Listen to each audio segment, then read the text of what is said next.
Welcome back, or just welcome, whatever the case may be. If you're new here, this is the frame from a 1978 Dodge truck, a W100. I also have a 74 W100 over here. I'm going to restore the other one with this one, or something along those lines. Basically, the 1974 has a part-time four-wheel drive. It's got an 8 3/4 rear end. I like the running gear that's under it a lot better. It's also got a new process 205 part-time transfer case, which is divorced from the transmission. This 78 has full-time four-wheel drive. It's got a new process 203, which I really don't like. If you like gas mileage, this is not the thing to own. So I was going to restore the 74. Got to thinking about it. I've got a spare frame here. I've done some measuring. They're the same length, same width. Pretty much it's the same frame with the exception of where that cross member for the transfer case is. On this one it goes underneath the transfer case. On the other one it goes over the top. But otherwise they're the same. So what I'm going to do is I'm just going to strip this one completely down, clean it up, paint it, put it into the garage. That way I can run things like fuel lines and brake lines, do all of that stuff brand new. Put in an engine transmission transfer case with no body on it. Much easier to do all of that work. Get all that stuff working on this, and then start putting body panels back onto this. It's going to make it a lot easier. At some point in there, I will take all of the running gear from the other one. It needs new bushings and ball joints and all of that anyway, so they pretty much have to come apart. So I'll take all of the stuff off the 74, bring it over here onto the 78, and eventually I'll have one truck that is basically a frame-up restoration. First, I've got to get the rest of the stuff stripped off of this, get this transfer case and transmission out, the gas tank. There's some odds and ends. All that stuff has to come out before I can clean it up.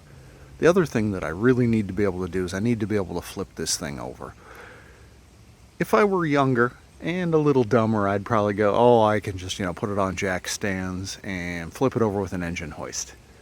I think that I'm getting wise enough that maybe I'm going to build some sort of a rotisserie. This will be a two-piece rotisserie, so I'll have a piece at that end and a piece at this end. They're not going to be linked together because they're going to be bolted to the frame, and the frame will connect the two together. But I think I'm going to build something like that that allows me to flip this thing over. Won't take up a lot of space. It'll actually be a lot narrower because it won't have the axle sticking out, things like that.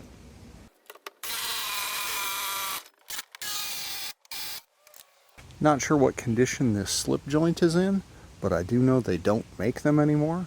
Anytime I've had to have a drive shaft worked on, they either had to find an old one or replace it with some slip joint from something else, which gives you a different yoke here, and then you have to use a conversion joint. So definitely keep things like this if you come across them.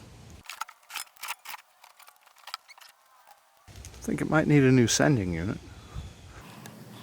And the inlet for the filler neck, that's, as you can see, rusted really badly. It's a whole bunch of rust on the inside, and it actually has looks like a rust sickle dripping down in. There is, I'm gonna guess about 2-3 gallons of fuel still in this, and that has got to be horribly bad. So, got to figure out what to do with all that. So the 74, it's got a Dana 44 in the front. It's got open knuckles and drum brakes. I have purchased a disc brake conversion kit that I was going to put in. I don't remember if it comes with a proportioning valve. If it does, it's probably an adjustable one. Here's a factory proportioning valve for something with drums on the rear and discs up front, so I'm definitely going to keep that. Wiring harnesses like this one. This one goes back to the taillights, the gas tank sending unit, and neutral safety switch. These things are really valuable for a few reasons. One, this shell is probably good. Even if the wires are in bad shape and they're cracked, it still gives you all of the lengths that you need and the points at which the wires tee off, so you can use these as a template for building new ones. So definitely keep these if you've got them. Oftentimes you'll pick up a transmission for a vehicle, but you need these things. Shifter linkage, kickdown linkage, all of that. That stuff is gold. Keep it. Even if, like in this case, I'm probably going to go back with a manual transmission. I'm going to keep all of this shifter linkage for the automatic just in case or for a future project. If you're going to be reusing an automatic, transmission cooler lines are important. Keep those as well. The power steering gearbox in the 74 is fine, but the nice thing here is I can take this one off, get it all cleaned up and painted or coated, do whatever I want to do with it, put it onto the frame, and I can just work with it. Maybe even rebuild it, put new seals and everything else in it. So having a spare certainly saves time, and it allows me to not have to disassemble the 74 in order to get this piece. As long as I can keep that thing a driving vehicle so I can go get parts and things like that, I'm going to try to do that. Try to keep every bolt and keep them with the piece that came off, because these things will nickel and dime you to death when you're rebuilding something.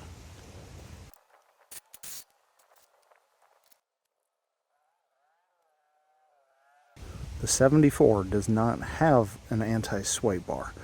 I'd love to be able to use this, but I'm a little dubious. We've got this shackle mount here that it bolts to on both sides, and this one, it looks like the U-bolts come all the way up through it, but on the other side it's kind of weird. It's got one U-bolt, and it should take bolts that go down into the axle housing itself. I don't know if they're going to be reusable, but I'm going to keep it just in case. General rule is I'm not going to scrap anything unless it's absolutely known garbage until I've put back together one vehicle. Then I can start getting rid of things. Now some things, they are just garbage. Shock absorbers, for example, there's no point in keeping those.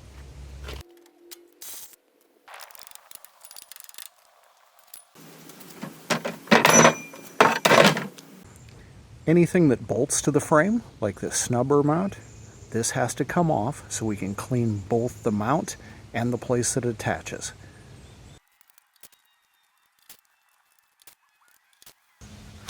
Again, try to keep all of the hardware together.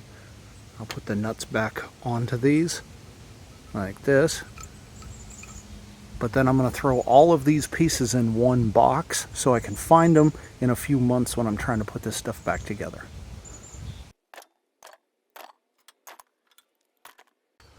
Alright, I have most of the pieces pulled off of here. Yeah, obvious I still haven't pulled the transmission and transfer case, but the engine hoist is trapped in the garage right now. It's good enough I can start stripping it and get the rotisserie on. Thanks for watching.